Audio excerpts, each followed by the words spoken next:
Welcome to Unfluenced. Just reading news and figuring stuff out. The airplane mask mandate is gone, and so is her bucket list. Today I found a story from The Beast, so thank you for providing that.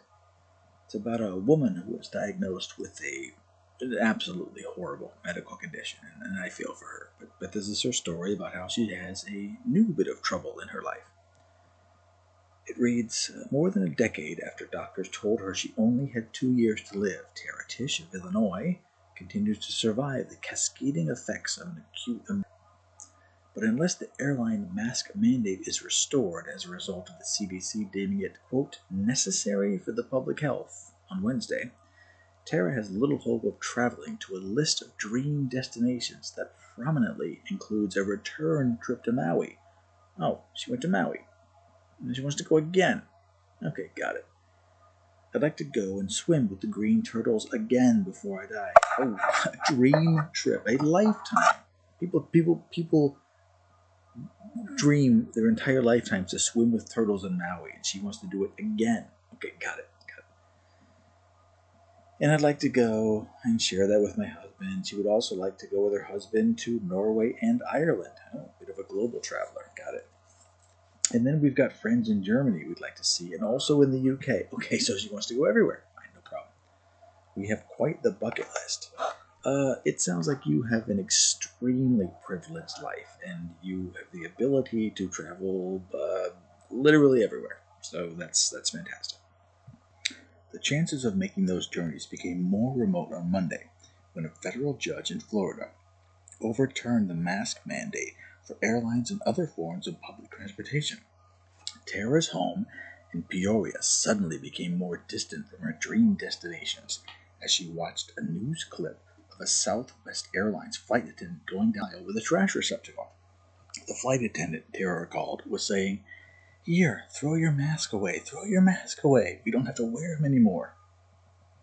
I mean, that's good. I mean, it's pretty obvious by now that you can still get sick while wearing your masks. Various videos on Twitter showed passengers cheering as they were informed mid-flight that the mandate no longer applied. See, everyone is cheering. They don't want this anymore. She says, "You have it on for what, a couple of hours?" Tara asked. "My God, I've been wearing a mask since 2011, every time I go out in public." "Yes, you are wearing a mask because you are sick. No one wore masks until last year, and you're still alive. This literally means that if you wear your mask and no one else does, you'll be fine." I hear them talking. "Oh, I would die for my country, but you won't even wear a mask for your neighbor." Tara fell seriously ill back in 2010 for reasons the doctor could not immediately determine. "I was very, very, very sick," she recalled. "I had to keep my blood pressure, my adrenal glands failed, I had some serious issues." After a year, she was diagnosed with a genetic condition called common variable immune deficiency, which leaves her with extremely low levels of protective antibodies. "And told me at the time I had maybe 2 years to live," she recalled. "But they gradually managed to get things more under control. I get a pseudo-immune system every other week," she said. "I pump 50 milliliters of human plasma into my stomach, and that gives me a little bit of protection, so I can actually go out and try to enjoy a little bit of life." Now, this is wonderful, I gotta tell you.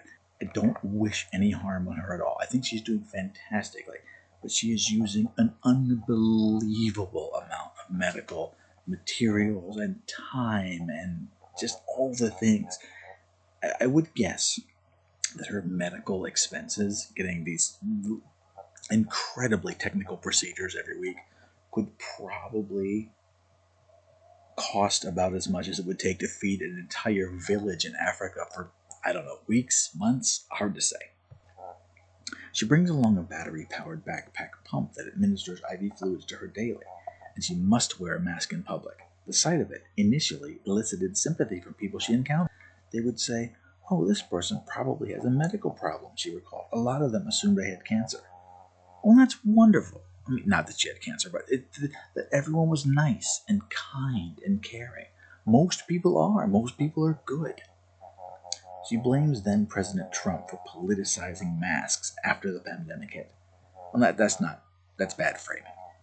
Trump didn't politicize masks. He was following the science. He followed Fauci, and he told everyone to wear a mask. He always wore a mask most of the time. That's just not the bad framing.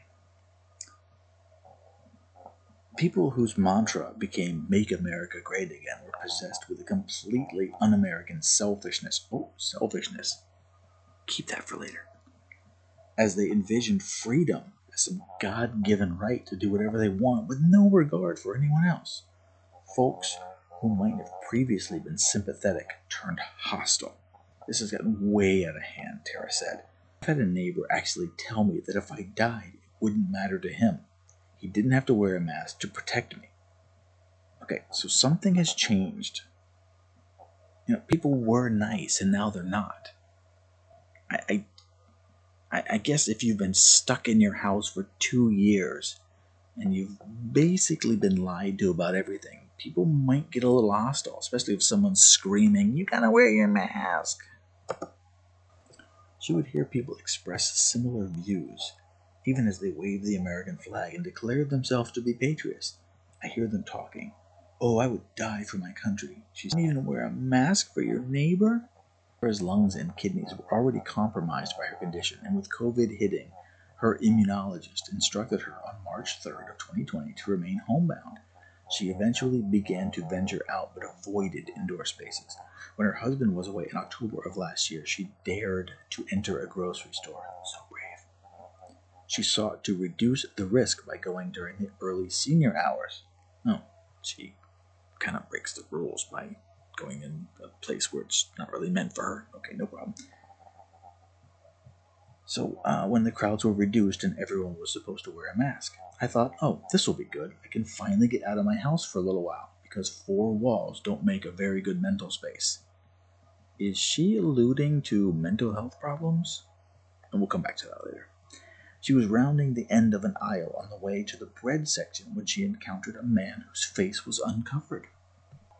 He's like, "Oh, look, it's just another sheep," and walked up to me, she recalled. Tara reacted as anyone might when suddenly presented with a mortal threat. Yeah, it's not a mortal threat. These were the same people that you lived years past your expected date by wearing a mask and... Okay, this doesn't make any sense. I said, "I think you need to back the fuck up," she recalled. He's like, "Excuse me?" She rose to her full 5'2". Okay, Napoleon complex, calm down, lady. I said, "You need to back the fuck up," she remembered. I said, "I'm immunocompromised. You're not wearing a mask. Get the fuck away from me." I had just had it. Okay, it sounds like she was being a little aggressive to a dude who was just trying to do shopping. By the way, a senior who was there when he was supposed to be, she was kind of infringing on his territory. So let's let that set in. When their son graduated from college, Tara and John drove 455 miles to Springfield, Missouri for the ceremony, but it was indoors. Some people were not wearing masks. We sat in the car and watched it on our phones, Tara remembered. She is fully vaccinated, but that likely offers her little protection. With my immunocompromised state, I do not produce any antibodies to the vaccines, she said. She hopes for some prophylaxis from lab-made monoclonal antibodies.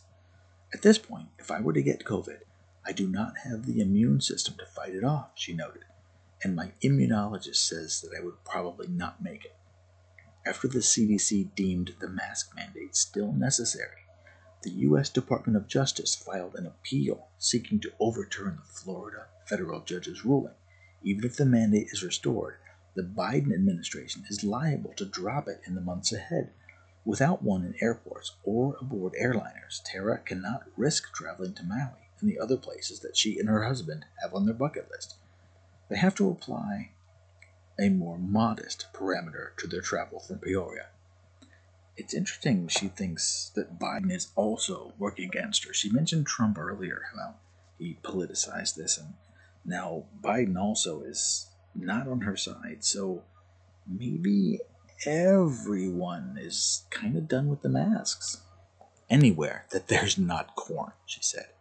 Most important is that she can odds 11 years after she was told she had 2 years to live. Heaven won't take me and hell's afraid I'll take over, she joked. While she remains on Earth, Tara cited what is even higher on the bucket list than once again swimming with the green sea turtles in Maui. I would like to be able to spend as much time as I can with our new grandson, she said, and not have to worry that something is going to happen to him because he's 4 months old and can't get vaccinated. Her guiding principle is one that we should all embrace, one that should make mask mandates unnecessary, because everyone should be more than willing to undergo a small inconvenience on the chance of saving somebody. Life is precious, Tara said.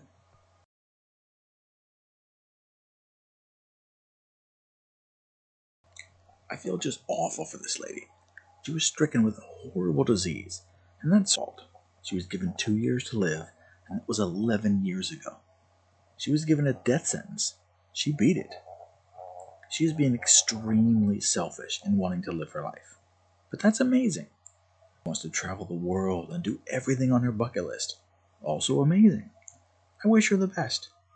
She is selfish by wanting everything that she wants. In order to do that, she needs you to wear a mask. Forever. Or at least until she is dead. There's a weird thing about being selfish, and making that the moral high ground. When everyone else is selfish because that's morally right, they are choosing to not wear a mask, and they do what they want to do. They are also being selfish. It's unfortunate that you think your selfishness is more important than 300 million other people's selfishness. So in fact, you're getting what you want and what you deserve. People are being selfish, just like you. I wish you continued health and happiness, just not at the expense of everyone else. If you like this kind of stuff, look down there and find that subscribe button. Give it a little poke, see what happens.